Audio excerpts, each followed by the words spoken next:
Hai teman-teman, para pengidap diabetes pasti sering mendengar istilah pradiabetes dan diabetes. Tapi sebenarnya apa perbedaan antara pradiabetes dan diabetes tersebut? Pada video kali ini kami akan menjelaskan dan menjawab pertanyaan tersebut.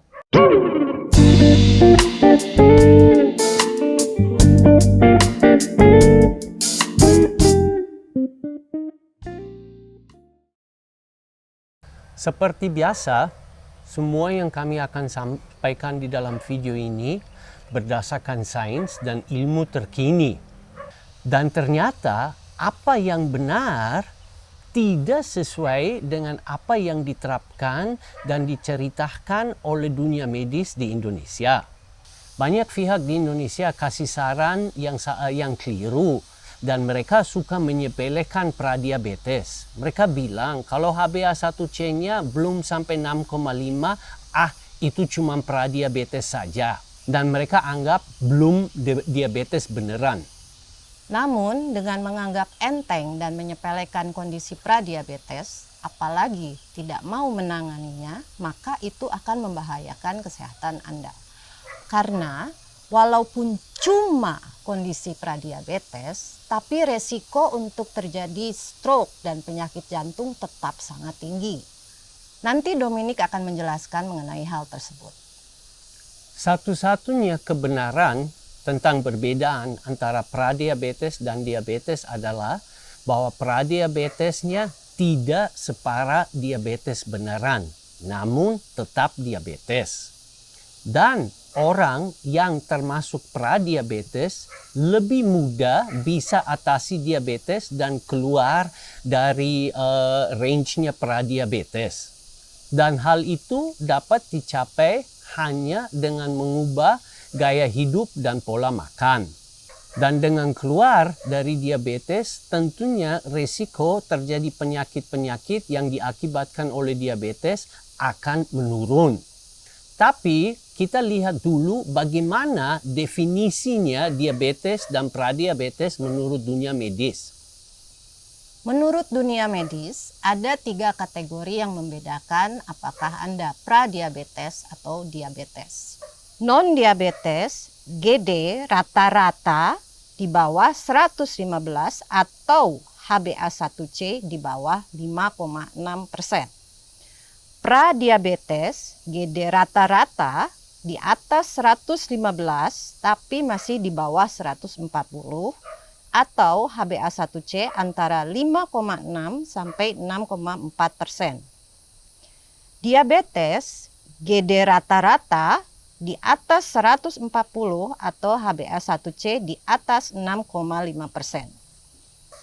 Bagi teman-teman yang belum paham tentang konsep HbA1c, kami mempunyai video khusus mengenai hal itu. Link terhadap video HbA1c ada di bagian deskripsi video ini. Tapi kenapa konsep ini keliru? Sebaiknya nanti saya serahkan pada Dominik untuk menjelaskan mengenai hal tersebut. Berdasarkan sains dan ilmu terkini, kondisi diabetes ini karena disebabkan oleh resisten insulin. Artinya, tubuh pengidap diabetes menjadi kebal terhadap hormon insulin. Kenaikan gula darah bukanlah penyakitnya. Kenaikan gula darah adalah gejala dari resisten insulin. Untuk menjelaskan mengenai insulin dan resisten insulin, nanti akan dijelaskan oleh Dominik.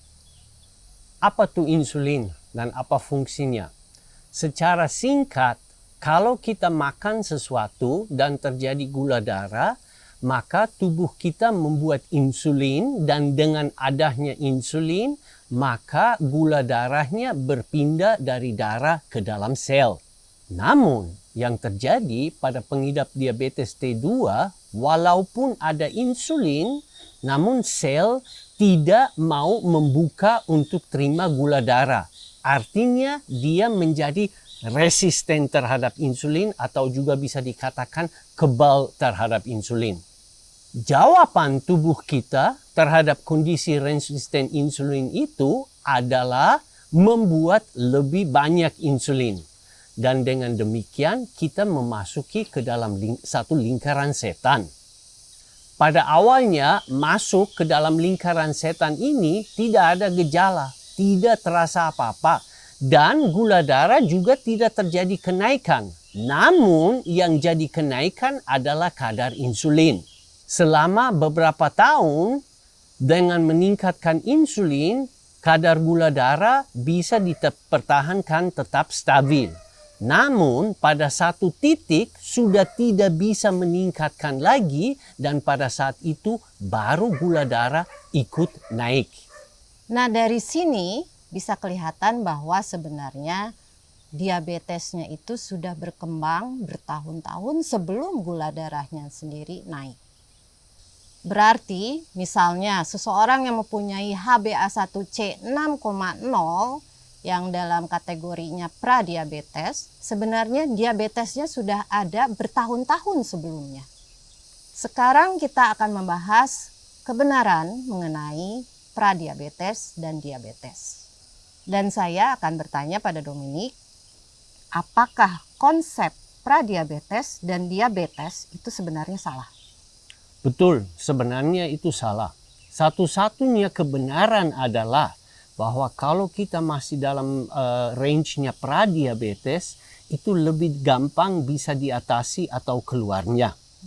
Semakin rendah HbA1c dan semakin dini ketahuan diabetes atau pradiabetesnya, semakin mudah kita dapat atasi. Kalau seseorang ketahuan diabetesnya yang masih dalam range-nya pradiabetes, hanya dengan beberapa perubahan pola hidup dan pola makan, dia bisa keluar dari diabetesnya. Nah, sebelum kami melanjutkan, saya ingin mengundang Anda kalau mau atasi diabetes atau pradiabetes ke dalam Facebook grup Stop Diabesitas. Di sana Anda akan berjumpa dengan ribuan orang lain yang semua memperjuangkan keluar dari diabetes tanpa obat dan hanya dengan gizi dan nutrisi saja.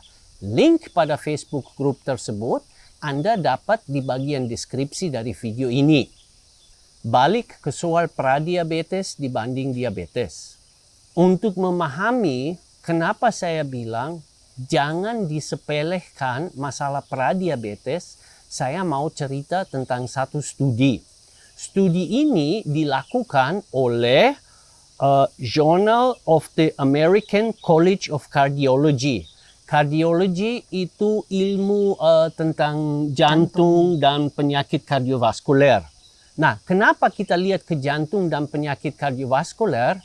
Karena ternyata penyebab kematian yang utama pada kalangan diabetes adalah kena serangan jantung atau stroke. Sekali lagi, kebanyakan orang yang punya diabetes nanti mati gara-gara serangan jantung atau penyakit kardiovaskuler. Maka melihatnya ke sana adalah hal yang baik.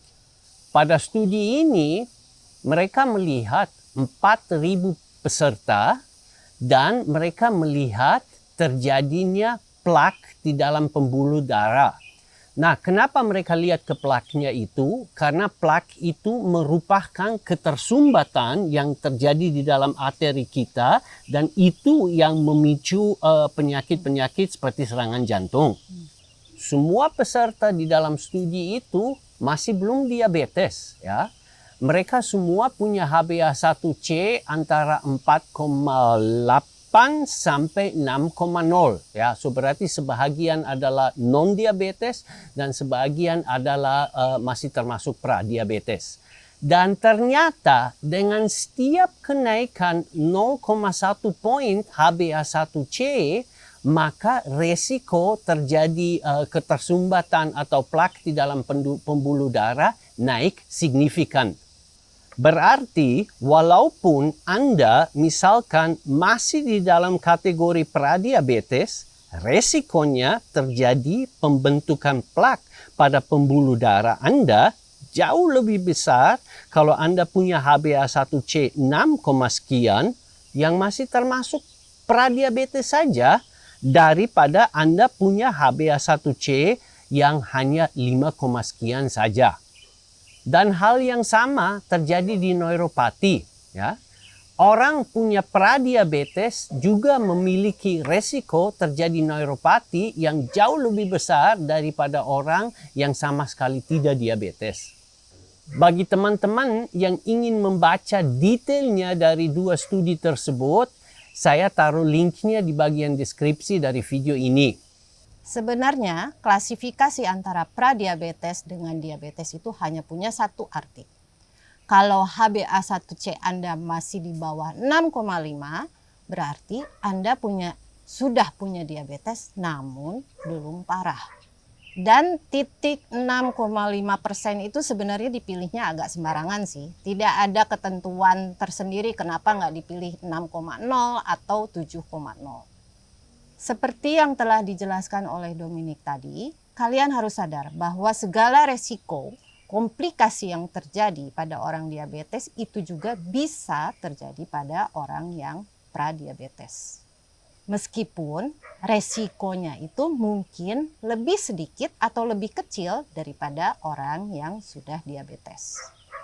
Lalu bagaimana caranya kita bisa keluar dari cengkraman kondisi pradiabetes tersebut?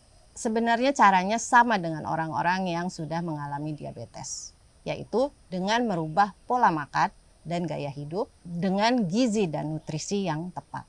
Turunkan HbA1c Anda di bawah 5,6 agar Anda terhindar dari segala resiko komplikasi yang bisa terjadi bagi para pengidap diabetes. Dan wajib ukur HbA1c setiap 3 bulan. Dan bagi teman-teman yang belum jelas mengenai HbA1c, wajib nonton video yang ini.